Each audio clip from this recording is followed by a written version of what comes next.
सच्चा प्यार कभी भी और कहीं भी हो सकता है।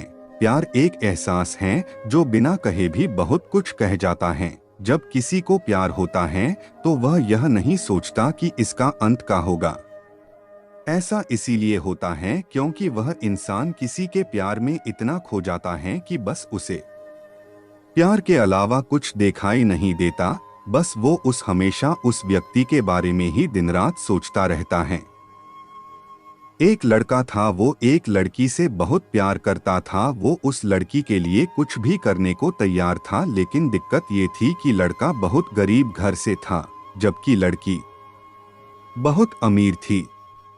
और दूसरी दिक्कत यह था कि लड़का अलग कास्ट का था, जिस वजह से दोनों के प्यार में बहुत कठिनाई आ रही थी। वो लड़का उस लड़की से अक्सर पूछता का तुम मेरे से शादी करोगी। लड़की जवाब देती है मैं तुमसे ही शादी करना चाहती हूँ, पर मेरे घर वाले इस शादी के लिए कभी राजी नहीं होंगे और मैं भागकर शादी बिल्कुल भी नहीं करूंगी। यह समाज बहुत बुरा है, हमें जीने नहीं देगा और रोज रोज हमें नई नई ताने देगी जो कि हमसे सहन नहीं होगा। तब लड़का कहता है ठीक है, जब मैं अपने पैरों पे खड़ा हूँगा तो तुम्हारे पापा से तुम्हारा हाथ मांगूंगा। लड़की हंसते हुए कहती है शादी में क्या रखा है? क्या शादी बाद तुम्हारे लिए मेरे दिल में प्यार कम हो जाएगा? यह सुनकर लड़का सोच में पड़ जाता है, फिर हंसते हुए कहता है क्या तुम शादी बाद मुझको भूल जाएगी? इस पर लड़की कहती है ऐसा कभी नहीं होगा।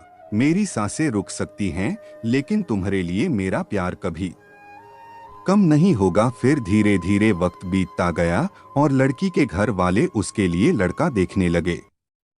जब लड़का को यह बात पता चला तो वह पागल सा हो गया। वह जिससे वह बहुत प्यार करता था उस लड़की के लिए अपने दिल में नफरत भर लिया।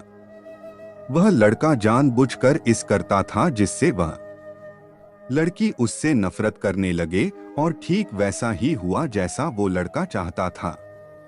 उस लड़के ने इस किया कि उस लड़की के दिल में नफरत भर गया और लड़की उससे नफरत करने लगी। उसकी शादी जब किसी और से हो गई, उस लड़की की शादी किसी और से तय कर देगी गई और वह अंदर ही अंदर बहुत दुखी था। जिस दिन उस लड़की की शादी थी उसी दिन उस लड़के ने उसकी छोटी बहन को कॉल किया और कहा मैं जो भी कहूँगा तुम उसको फोन में रिकॉर्ड कर लेना, और जब तुम्हारी बड़ी बहन आए तो उसे यह रिकॉर्डिंग सुना देना।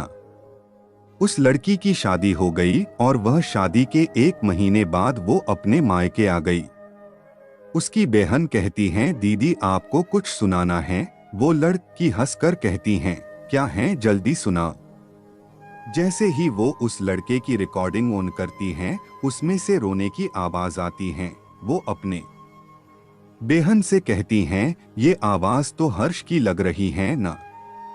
छोटी लड़की कहती है दीदी जिस दिन आपकी शादी थी उसी दिन हर्ष का कॉल आया था। वह बहुत रो रहा था, आप खुद ही सुनिए वो क्या कह रहा था। फोन की रिकॉर्डिंग चलने पे हर्ष रो रो कर कह रहा था रीना मैं तुमसे बहुत प्यार करता हूँ और मैं जीते जी तुम्हारी शादी किसी और के साथ नहीं देख सकता। मैं तुमसे बहुत प्यार करता हूँ और मैं चाहता हूँ कि तुम अपनी जिंदगी में आगे बढ़ो और जहाँ भी रहो हमेशा खुश रहो। मैं तुम्हें कभी भुला नहीं सकता। इतना कहकर फोन कट जाता है।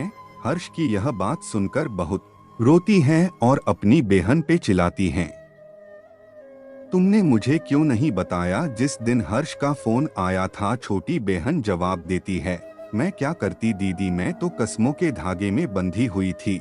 वह अपनी बहन को उसी नंबर पे फोन लगने को कहती हैं जिस पे हर्ष का फोन आ हुआ था। छोटी बहन पूछती है क्यों दीदी, वो अपने बहन को जोर से डांट देती हैं।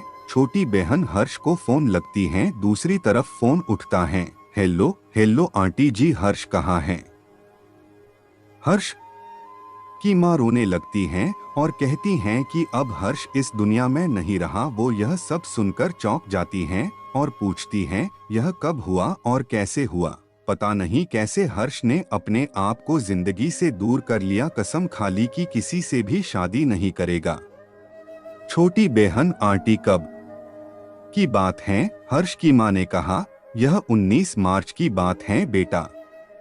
यह सब सुनकर वो लड़की फोन काट देती हैं। वो सारी बात अपनी बड़ी बहन को बता देती हैं और कहती हैं, मैंने हर्ष की बातों पे भरोसा क्यों नहीं किया। मेरा हर्ष आज मेरे से दूर नहीं होता अगर मैं उसके बातों पे भरोसा कर लेती तो। डीप लाइंस, प्यार तो कभी भी हो सकता है, लेकिन सच्चा प्यार बहुत मुश्किल से मिलता है। लोग दोस्त को जिंदगी समझते हैं और प्यार को अपना जीवन, जिसके सहारे वो अपने पूरे जिंदगी को अपने प्यार को नाम कर देते हैं। ये प्यार दुनिया का वो वायरस है जो कभी भी कुछ भी कर सकता है। इसीलिए प्यार ऐसे इंसान से करो जो तुम्हारे फीलिंग को डोट समझें और उसका कदर करे। आपको कहानी कैसी लगी हमें आप अपने कमेंट के माध्यम से बता सकते हैं। ऐसे ही मजेदार और दर्द भरी कहानी सुनने के लिए हमें फॉलो और कमेंट